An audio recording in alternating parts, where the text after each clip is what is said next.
Hey guys, it's model making time, and the 50th anniversary of the Alpha Jet is here. Anyone who knows me knows I adore the Alpha Jet. It's one of my favourite aircraft of all time. Being the mount of both Pato de France and Asas de Portugal, it's an iconic aircraft. It's not very often that you get an aircraft that's the mount of multiple display teams. The only other aircrafts really that do it are things like the F-16 and the BAE Hawk, so for a I guess lesser known European aircraft to do that is amazing, and it's sold across the world and still in use today. For anyone who's followed me for a very long time will know that many moons ago, back in 2017, I did a couple of Alpha Jets. I did one by Decals, where I actually messaged them and said, hey, can you make Asas de Portugal decals? And they did, and I did a review of that on my website, which you can check the link in the description. And following that, I did Syhart decals, doing their Belgian 2003 solo display team aircraft, which you'll also find in the description below. I'm loving the 50th anniversary stuff that's available from Revell. It's the 1:144 scale Alpha Jet set. It's 3 of them, and although I've not been quite tempted to do that, I am doing my own Alpha Jet here though, which is the KP Models version, this one packaged by Art Scale Kit. It's in the same markings as the Syhart one that I did before. The decals are a little bit different and didn't quite get it done when I expected. But what many of you don't know is 4 years ago I did a video when I wasn't sure really what I was doing with my channel. I wasn't sure whether I was going to go and do like full-on aviation reviews or whether I was going to do really focusing on scale model making or air shows, so I did this one-off that was about the Alpha Jet. No one really saw that, so I thought, hey, it's the 50th anniversary of the Alpha Jet, why don't I re-release that, update it a little bit, do some new narration, and show you all this video that I was once really proud of. So that will come up shortly. I am aware that the footage is probably not the absolute best. It was uploaded, as I say, 4 years ago, and although it was 1080p at the time, that was when YouTube's scaling wasn't super great, so it's not preserved in the best condition, but it's still watchable, and I really like the video that I did. I've updated it a little bit because some of the references are out of date, obviously being nearly half a decade ago. And yeah, I thought I'd share it all with you today. Aircraft are constantly evolving, with new developments and technological advancements leading to utilization of aircraft in ways that had previously only been dreamed of. This meant that each new generation was being replaced at an increasing rate after World War II. When compared to modern standards, training aircraft had to keep up with the curve to prepare pilots for the future. The 1960s saw the air forces of Europe beginning to look at new jet trainers, many of which would be built by indigenous companies.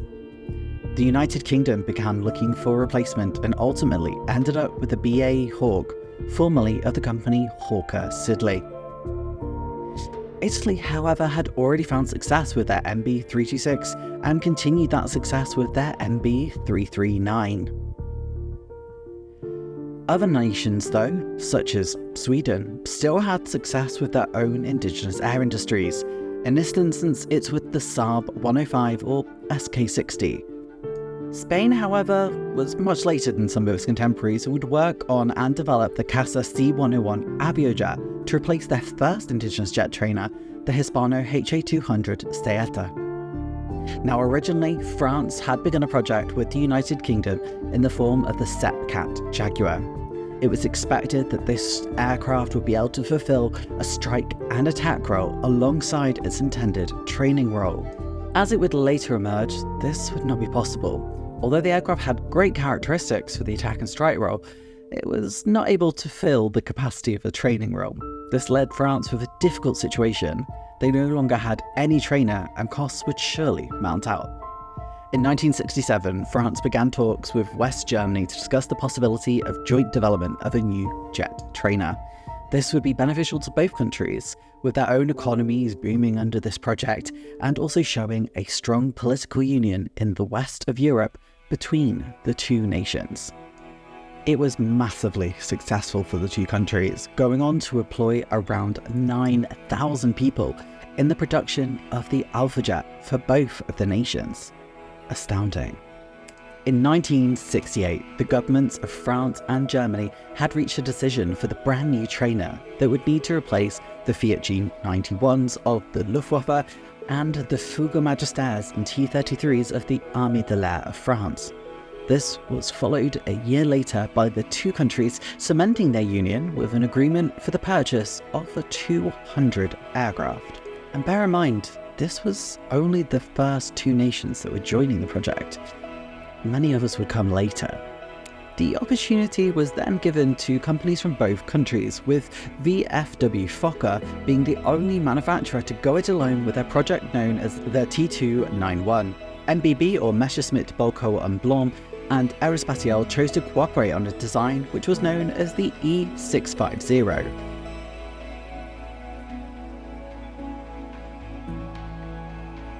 The winner, as we've alluded to, would still be a cross-border collaboration, but in this instance it was known as the TA501. It would be from the powerhouses of Breguet and Dornier, though during the process Breguet would be bought out by Dassault, making the final aircraft the Dassault Dornier project. By July of 1970, the Alphajet had been selected as the winner of the contest to create the new light aircraft for the country's armed forces. Each country had slightly differing requirements for the aircraft, however. France primarily wanted a training aircraft for its pilots to learn advanced training and conversion to flying fast aircraft. The Luftwaffe, however, required an aircraft that would fulfill a tactical support role, capable of being armed with light ordnance. The German requirement would be converted from their initial trainer aircraft, which was developed between France and Germany.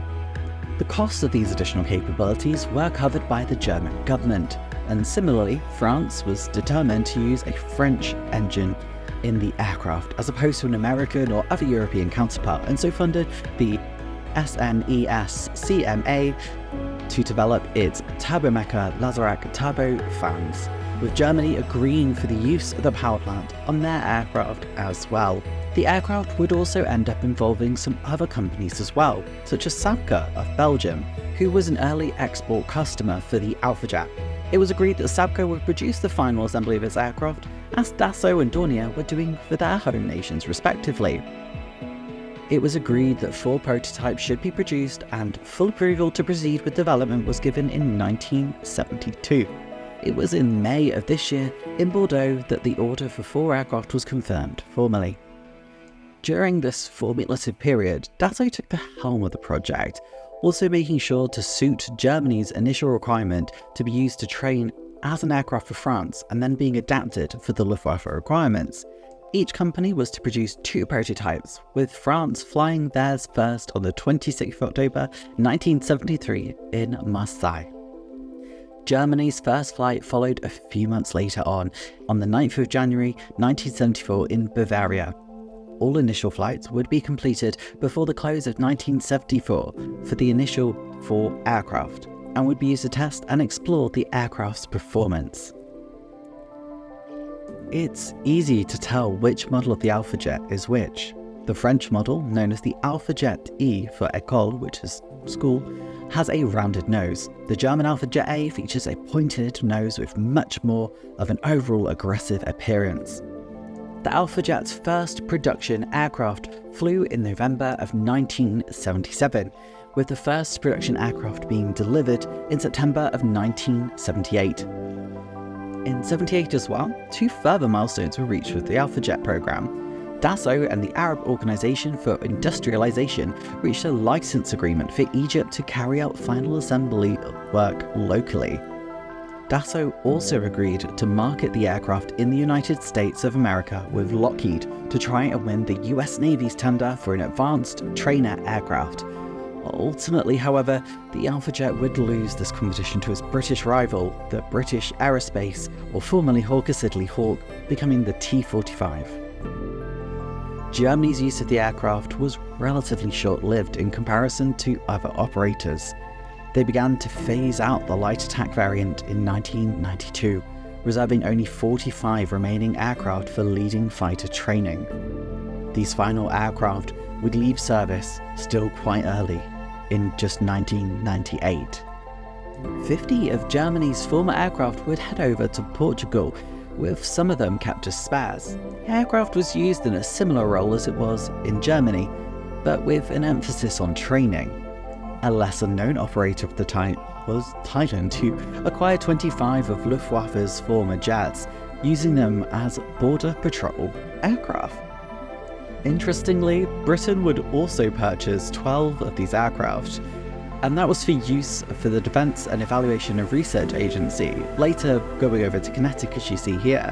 This was due to the BAE Hawk being in relatively short supply and Germany being eager to sell off its stock, so it suited both parties.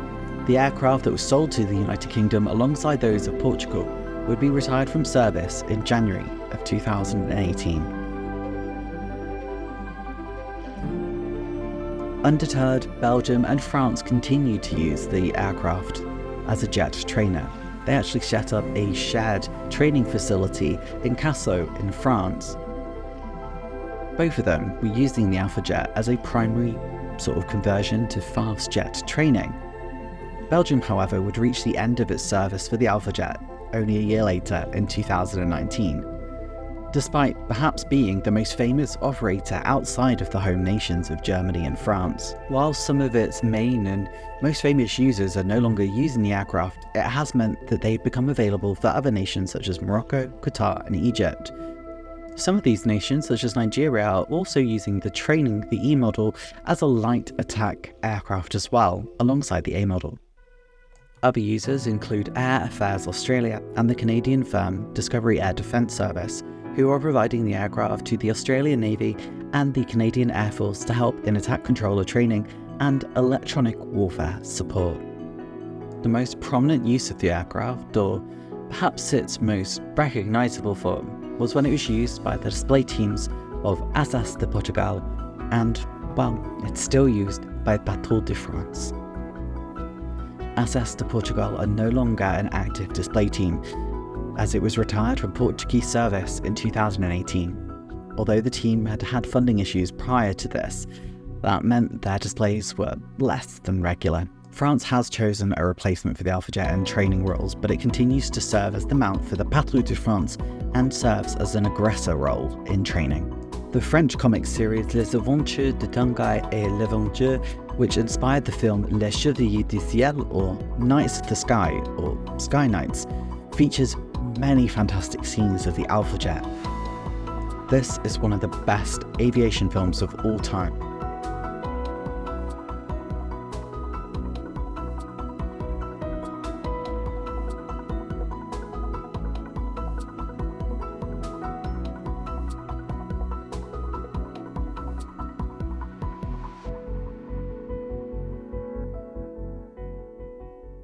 The comic series Rafale Leader also features the aircraft too, with some pages dedicated to the French display team. One issue even has the plot of a pilot leaving to join the display team. Model kits were produced from both Airfix and Hella in 1/72nd scale. Later, as both manufacturers came under the Humbrol umbrella, they would continue to produce the model kit. As the aircraft was more popular in the continent than in Britain and America, Hella produced a 1/48 scale model of the aircraft too, prominently featuring the display team of Patrouille de France. And more recently, Kinetic has also produced many more in the scale, including beautiful dedication to the Portuguese Alpha Jets as well. And I really love the box art for the Belgian version with this awesome digi camouflage. Since the initial release of this video, we've had further releases by KP Models, with a version that I'm looking at next being one packaged in collaboration with Art Scale Kit. Rebelle have also released an anniversary kit for the 50th anniversary. This 1/144 scale collection features 3 aircraft featuring French, Belgian and German schemes. The box art is cute, and maybe some year I'll make this kit because it is absolutely adorable. Though the Alpha Jet's heyday may be behind it, its future as a subject of scale modelling remains strong, with many interesting schemes adorned by Belgium and Germany, and of course its new operators purchasing it second hand. I cannot wait for the Alpha Jet renaissance in modelling.